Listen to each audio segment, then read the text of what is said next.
Question. What was the first series you binged watched? And I'm not talking what was the first series you followed episode week after week after week. I'm talking that first time you had an entire season of something that you could watch, and you watched it through a weekend or a couple weeks, or you had several seasons and you just focused on that for a couple months. For me, that was Sopranos. And I used those little Netflix envelopes where I would go to the computer, tell them what I wanted, and it would come.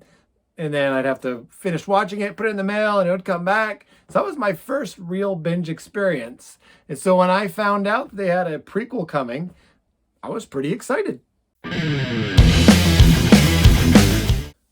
When you see that one of your most beloved shows is getting a reboot or a prequel, there's always that little hesitancy going in, like, oh, is it going to have the same magic?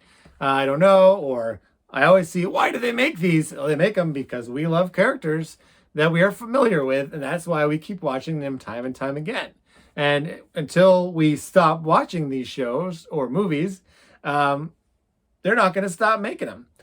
So the idea of a prequel Sopranos show set in the this one was set in the Summer of Sam era to start off, and then it fast forwarded to the 80s, kind of focusing on Tony Soprano's son, who was played by James Gandolfini's son, which was a pretty cool thing. But I will say that the show didn't really, it was like in and out of focus on him. The show is narrated by Christopher Moltisanti. If you are a fan of the show, you remember that he died because Tony Soprano decided not to save him and just wanted to let him go. So it was an interesting perspective because the character referenced that Tony killed him. And he, what I guess I didn't remember from the show is that his dad was actually Tony's mentor. So the show really starts off focusing on his dad, Dickie. And Tony is a real little kid right in the beginning of the show. I felt like this movie really took a while to really get chugging along. They started off in the early Summer of Sam era and going through, they meet some of the new characters, gangsters, although this isn't really like a violent gangster movie. And Sopranos was violent from time to time. They didn't really focus on the whole aspect of being in the Italian mob. So I was kind of confused at first of what was this even about?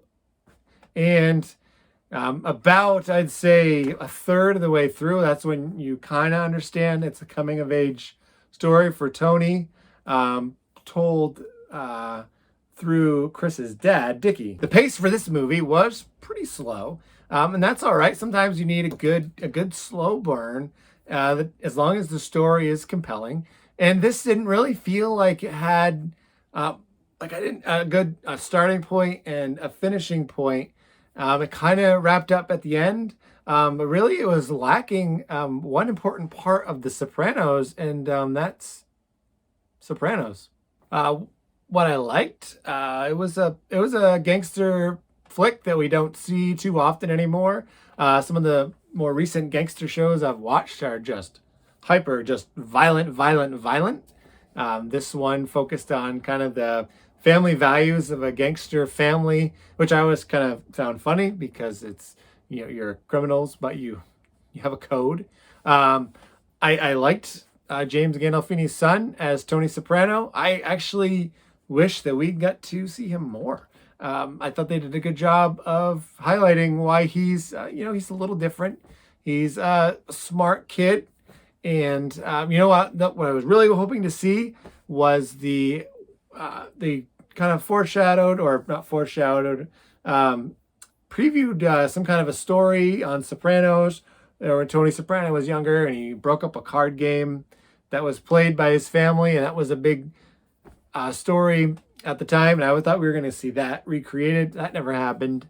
The main character was really Dickie, his uncle. I thought he was all right. He was a good character. I was going into it thinking about Sopranos, so getting to know this new character wasn't quite what I was expecting.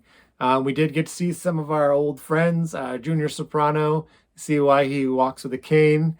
That was pretty neat. And then the actor that was trying to portray Polly, thought he did a little too much overacting, and Polly was always a favorite character of mine. I'm going to go ahead and I'm going to give this one a C+. This just is not a bad movie. It's just, I don't know if it was necessary. It was just kind of slow. I was hoping to recapture that Sopranos magic, and I don't think I ever got that until the very end when they played the Sopranos theme song. I'm curious to hear what you thought. Especially if you're a Sopranos fan, did that scratch an itch? For me, Sopranos was so long ago, and I watch lots of movies and lots of TVs shows, and so it just remembering everything from that show is kind of difficult because there's been so much stuff in between. But I was really hoping to get back into it because it was a show that I really liked, and it was a show that got me started on watching more shows than movies. So let me know what you think. And if you could, just give me a subscribe down below. That way you can be there for my next review, probably in the next reboot or prequel. Because let me tell you, if you watch my videos, you're going to find something to brag about.